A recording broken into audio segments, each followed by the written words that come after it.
Ladies and gentlemen, angry Americans around the country and around the globe, this is a guest I have looked forward to having a conversation with before I had this show. When I sat down and created the idea for this show, at the top of the list is the man we're going to talk to in this episode, a man who is a leader, an innovator, a voice of truth, a voice of conscience, a very generous friend, and I think a voice for all times, but especially for this time. We are joined by the great and powerful Chuck D. Paul Rykoff. And you prefaced this to being episode 86, and that's when I signed my Def Jam contract in 1986. So it was a different world. I think the Challenger exploded that year. Wow. The Mets won the World Series, and I signed my first contract, which was about 34 years ago. And here we are in 2020. My first recording contract with Def Jam, I should say. So here we are, and Wow. It's good being on this side of the seat because we've graced each other on either sides of the seat, me interviewing you, albeit with Liz Winstead and Rachel Maddow, and on Air America, and then here we are. Here I am on the other side of your seat. So why not, man? It's a great honor. I've told this story before, but I think your show with Liz and Rachel at Air, I think it was the first like in studio radio interview I ever did in my life. Really? I had just come in, was like doing my very first media tour in 2004. I was just back from Iraq, and somebody called me up and said, "Hey, you want to do Chuck D's radio show?" And I was like, "Is this a fucking joke? Is this real?" Yes. And I was like, "How many friends can I bring?"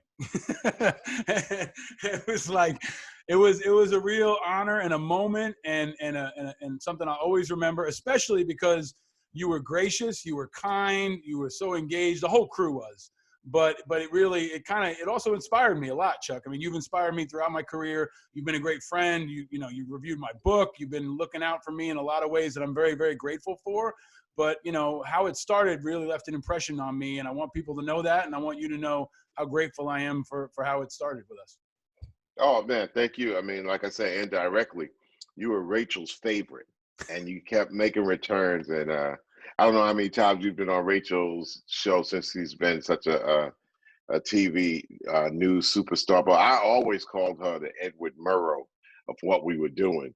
I mean, the woman would put in 30 hours in a 24-hour day. I'm like, and research to the T on a radio show. So when she was a little bit kind of like, not apprehensive, but kind of like torn between being thrust right into the super spotlight on television and having to be seen every day.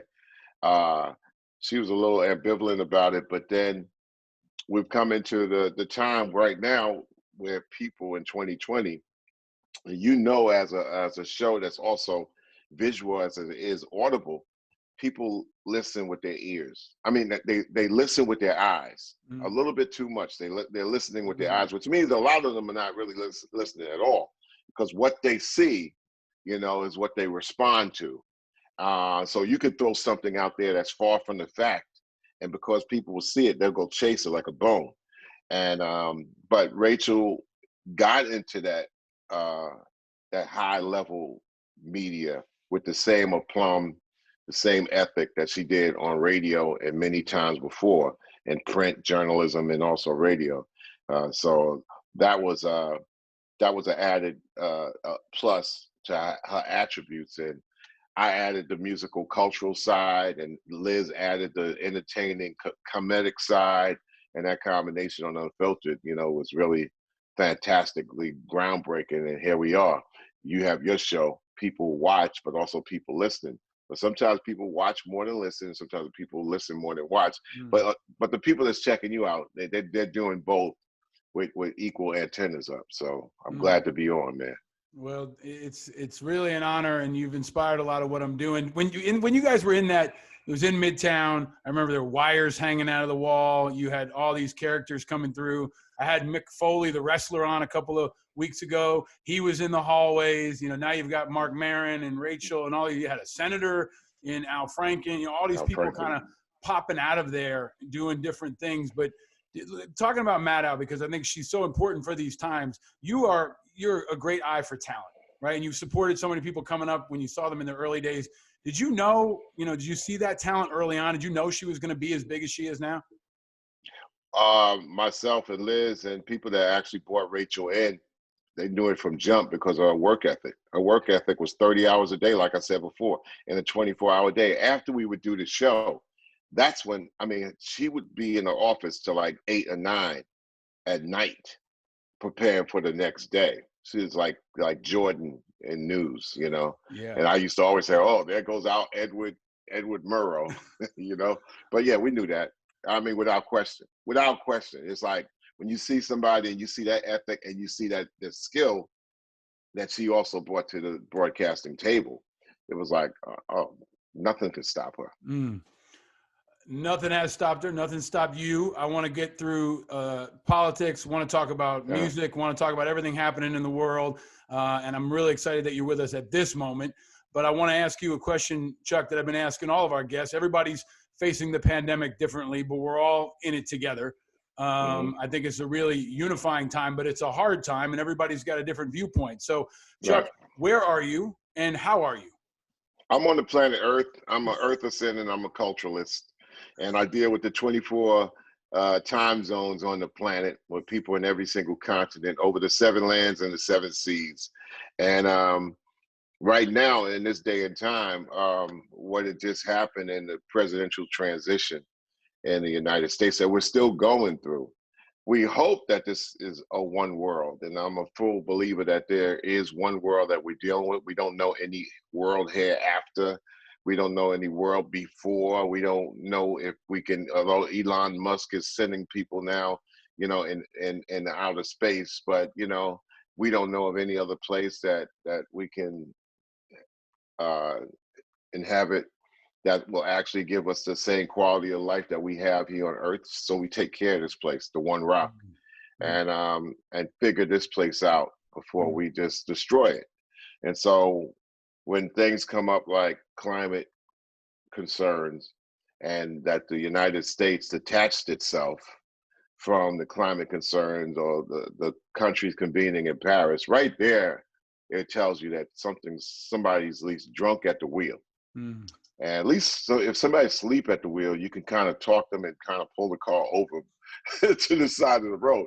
When somebody's drunk at the wheel, depending on their drink and how intoxicated they get, it might be hard to wrest the wheel away, and that's what we're going through right about now. So, the politic at hand is concerned with figuring out how the United States could reattach itself to the planet instead of isolating itself away from the planet, which I think is always problematic when you have individual situations drift away from the planet and trying to get away from maybe sometimes the awkward, I would say the awkwardness of knowing that you have to convene and get along with a place where you're set up different or your cultures are different, your societies are different, and you got to kind of meet halfway to figure out, listen, we're all dealing with human beings. We're not handling human beings, you handle maybe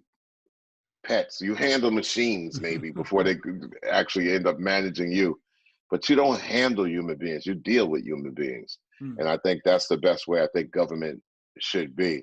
I'm a firm believer that governments, and I say governments with an S, plural, because it's not one government. It's just like it's 215 of them in the world.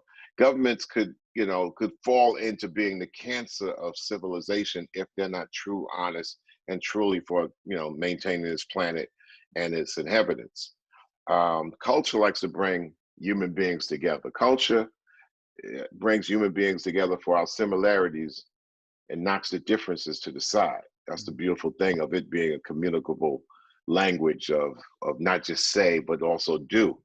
But when you get down to governments who like to slice people up, compartmentalize, categorize, divvy, rich, poor, whatever, and get that, it can lean into an area where it's just unfair. And like the great Dr. Martin Luther King Jr. said, he says, if that's the law and the doctrine that's printed and made up, we just wanted to follow the rules that it has on paper in real life. You know, that's it. And that's probably been always the angst of Public Enemy. It's like if the documentation once said black people were 3/5 of a human being, even less than cattle, and considered chattel to be sold as property, then we must be the enemy to the public because that's the document that the public goes by. So you want to always do things like this. I'm a firm believer, and even the Nation of Islam teaches this. If you want to say an organization that has helped black people see through some of the muck and mire in the United States, one of many organizations, but the organization I think politically, spiritually, was along the right line to capture my interest, and they have a firm belief that wherever you're at in the world, abide by the law of the land where you live and reside. And if I said fight the power, obviously it's like, you know what? Learn the law, to engage in the law, to be within the law, to change the law. That's how you fight the law, to fight the power. But you can't, I mean, you might disagree with the law, but you gotta learn the law and engage in the law. And in order to wrestle and dance and even defeat the law if it's wrong, if it's unjust, you got to beat the law from the inside. War is an ugly word, and it's tossed around too easily and too simply, like anybody could step in and do it. You don't want that. It's too much of a resume and too much of a proof that it doesn't bode well for the planet. See, this is why I'm so happy you're here right now. You are a man of the globe. You are a man of tremendous experience. But I'm a man of the long-winded answer. That's okay too. That's another reason why podcasts are great. I got no Viagra commercials to throw to. We can go as long or as short as we want. But let me go back. So physically, you're grid square. You are on the West Coast somewhere right now. Is that right? No, not really. Okay. But I go you're in east, parts west, unknown. north, We'll say. South.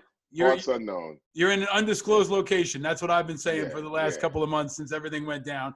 And it sounds like you're doing okay in the pandemic. I mean, you're processing a lot. You're doing hundreds of interviews. But how you doing? Yeah. Like as a person, how are you doing, man? Because I think how you're doing will help people understand and process all this madness. 125 interviews in 70 days. Public Enemy releases 15th album. What you going to do when the grid goes down? Which uses the platform of recording, not to sell records, but to ask everybody a question. Beware of government tricks, especially as we headed into November 3rd. Just be aware. Don't sleepily just vote without knowing what you're doing. Understand your local as much as, you know, they try to make the presidential election a beauty pageant. What is not, it's really serious business. So, I've done 125 interviews in 70 days, but that includes that, you know, there's about 75 countries in the mix too that I have to talk to. So I never talk to anybody asking me from a United States state of mind, because I know that, I'm talking to Nebraska, but I also be talking to, you know, Auckland, New Zealand.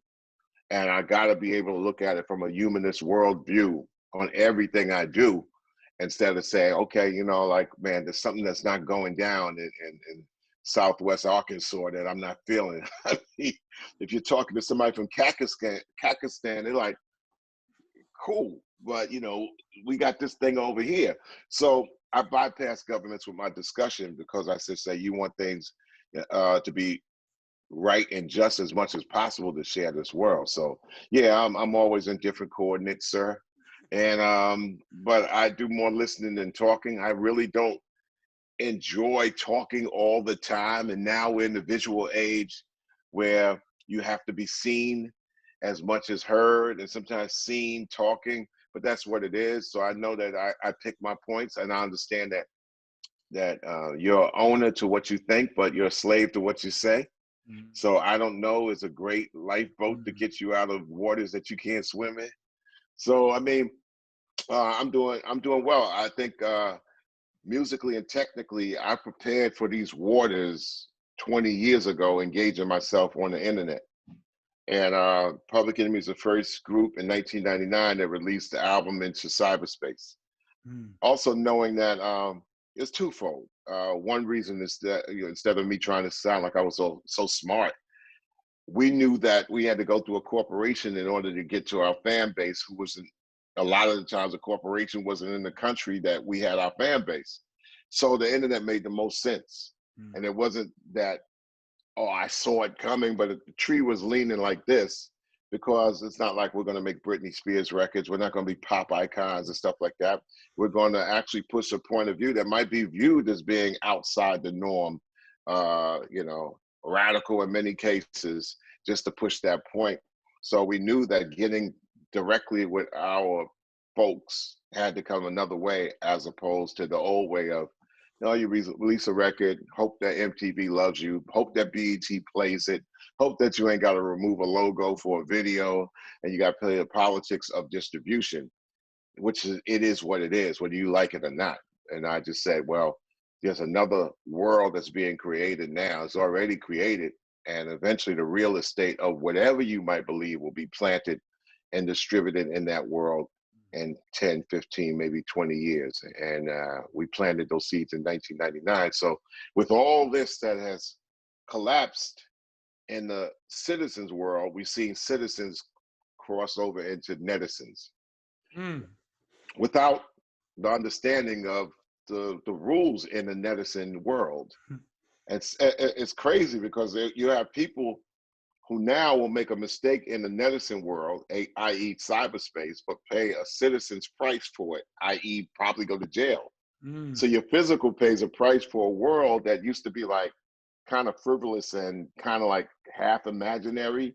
Now it's a real world. Right. And we've seen the pandemic, for whatever way you want to believe it, or for better or worse, has crossed people by default into that world, whether they like it or not. Your netizen presence rivals your citizen's existence. Yeah.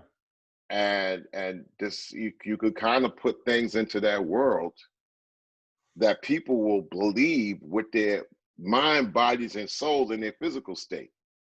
So there's all kinds of things. People are not net literate. People don't have net etiquette. There's a lot of things that are just raw that also they just pass through, with people saying, well, that's truth. But that makes it even more of it puts us in a sort of like a hazy situation, because what is truth? The thing about reading a book is that it freezes you to the time of when you want to read it and then comprehend it, and then apply it or process it. In the cyber world of digital, it can disappear. Like a 3-card Monte game. First, now you see it, you think you understand it, now you don't. And the thing that we used to say years ago is really applying now. It's like out of sight, out of mind. Well, when you tend to kind of like listen with your eyes, out of sight means it's kind of out of mind for real. So you can manipulate the truth to a lot of people, especially if it comes over a wide band of hundreds and thousands, sometimes millions. Which is what's happening now all over the place. Why I think you and Public Enemy and your audience are kind of built for this moment. I said that in the intro, but I really think it's true. You are a man of many cultures, of many people. You're loved and followed and respected worldwide, but you're not bound to a format or a technology. Your talent and your voice, transcends a lot of that, and it prepares you for this. I've said before that I think a company like mine is built for this moment, and many of us who've been in combat are built for a moment like this. But you're built for a moment like this too. Well, you got to also admit to the point when you're that ugly little ice-breaking tugboat. That's what we are. You know what I'm saying? It's like you ain't gonna get no. You break the ice. You keep it moving. And that's important. We need that right now. So let me ask you. You talked earlier. You said somebody's drunken at the wheel. I think that's great. I've called Trump, an abusive stepfather. I've called him. My great brother, Be Real, who was for 4 years my rhyming partner in Prophets of Rage. Big up to the Prophets of Rage. We closed down last year, but he says let's not even dignify him by calling him by his name. We call him 45. Okay, so 45. I love it. And respect to anything Be Real wants to put out there in the universe, I especially know, right, okay. exactly. So 45, I've called him, a drunken abusive stepfather. I've called him a political suicide bomber. I call him President Mayhem. He is drunk at the wheel of our country. But I got to ask you a question I ask of all our guests. Chuck D, what is your drink of choice? My drink of choice better be water from 60 on up. I've never had coffee. I've never had like hard alcohol. I had a sip of wine when I turned 40, but it better be water. I like the juices. I cut the juices with the water the older I get, but I think that's probably, it better be that. Wow, I mean, tea is probably the thing that gets me, and a nice cold green tea, chilled, half water green tea. That's what I got, man. You must have known it was coming. Yeah. I feel like that is, it's a little bit easier on the body when you get older, right? Like the coffee is the hard stuff, and the tea is a little bit more mellow. And I appreciate that because look, man, you've got tremendous longevity, and you've been that tugboat for so long. I want to ask these kinds of questions just so that people can understand, tips from you on how to do it, like how to do so many things, how to survive.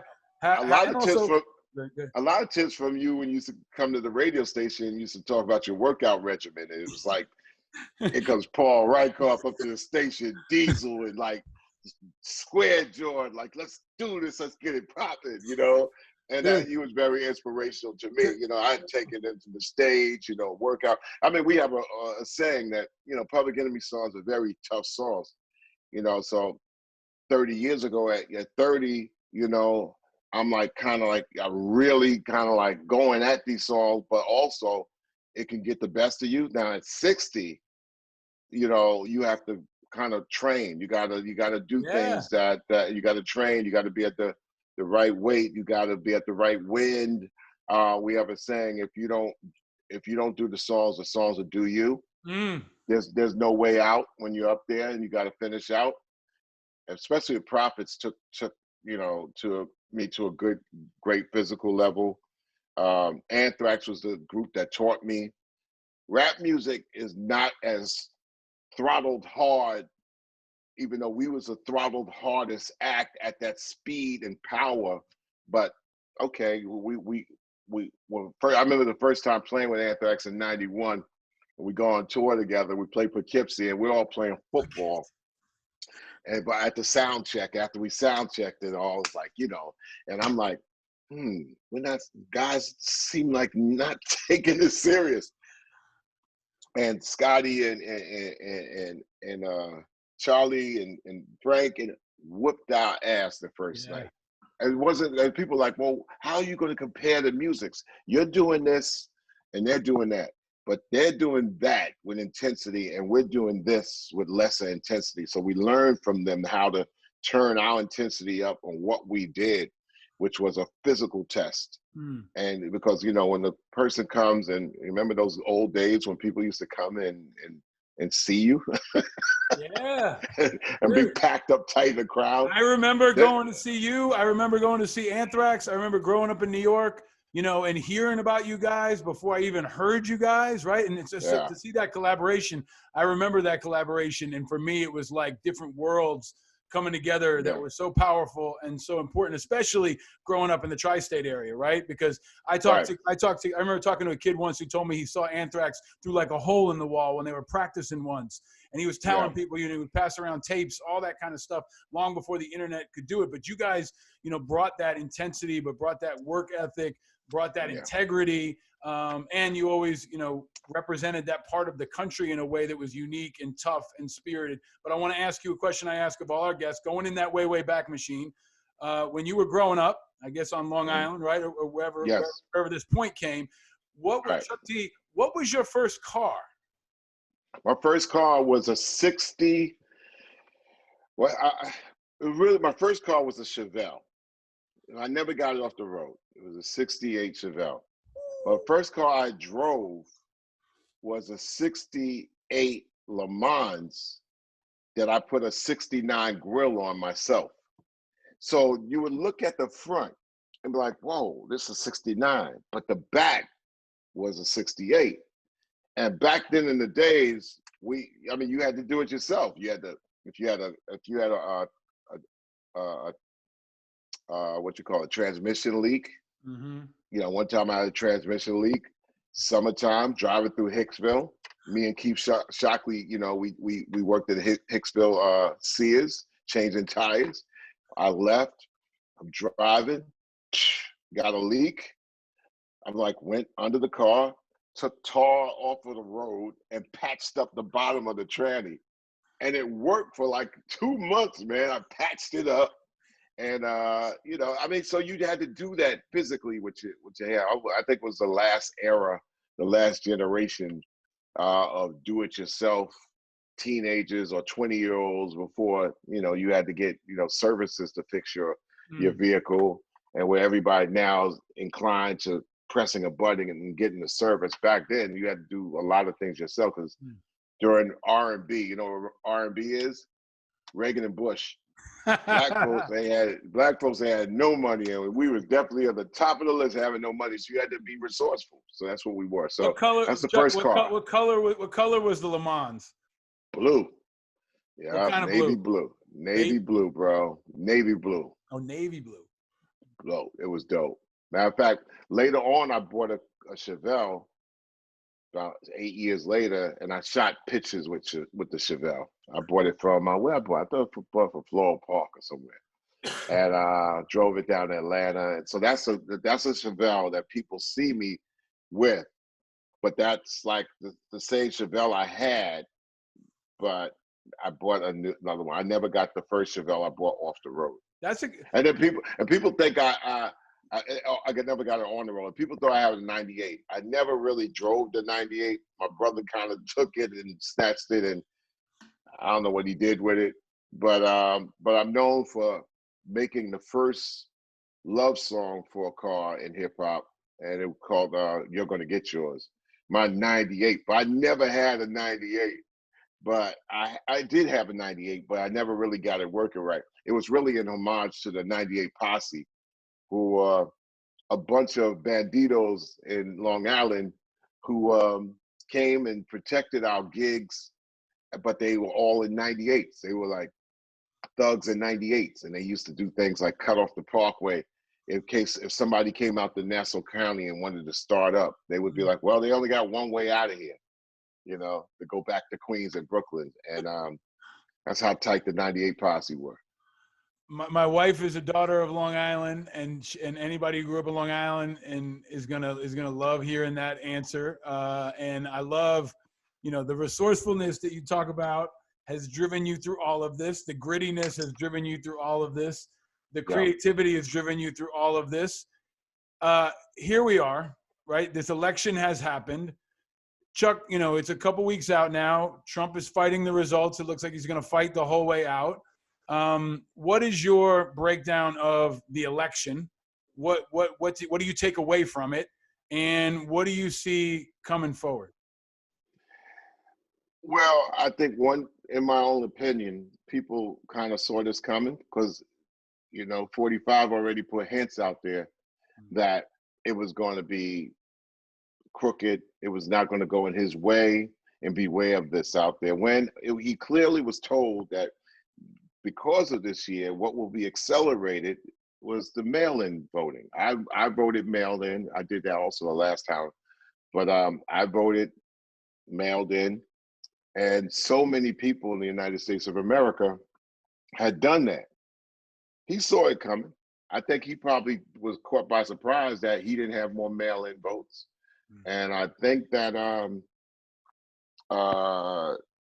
what we've seen over those last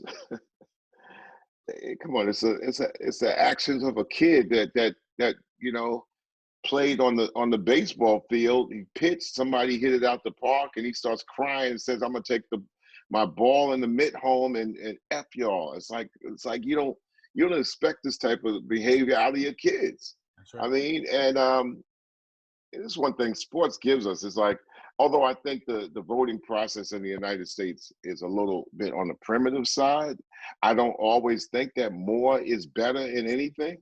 I think that there's got to be a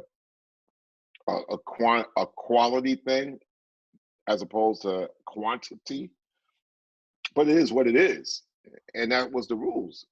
Mm. And pretty much he got in because I think that the Democrats were lazy, they were pompous, they dropped the ball in 2016.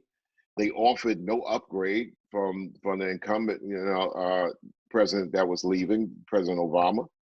They offered really nothing, and I thought that when Hillary Clinton came out of the whole mess, Bernie Sanders and all that, and the smoke cleared, people were like, screw government if you're playing games like that. And I think Hillary Clinton, although this might not be true, I just think it smelled too much like monarchy.